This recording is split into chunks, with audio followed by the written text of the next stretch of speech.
তো hello guys, দেখুন আমাদের পরি ওয়াটারমেলন দিয়ে আইসক্রিম বানিয়েছে। তো পরি দেখাও কেমন আইসক্রিম বানিয়েছো।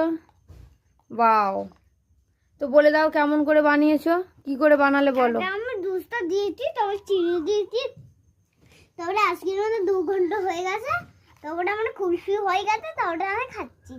বাহ, আগে ও ওয়াটারমেলনটাকে মিক্সি করেছে, তারপর ওই গ্লাসটার মধ্যে ঢেলেছে, দিয়ে কাঠিটা দিয়ে ফ্রিজে রেখে দিয়েছিল, দিয়ে ও সকালবেলা রেখেছিল। আর এখন বাজে 6টা, ও খাচ্ছে কুলফি। ও এটা নিজেই বানিয়েছে। তা দেখি একবার, দেখি হাতে দাও দেখি। ওটা দিতে হবে না, সব পড়ে যাচ্ছে নিচে। তো দেখুন কুলফিটা দেখে নিন, খুব সুন্দর হয়েছে। এটা এখন ভাঙা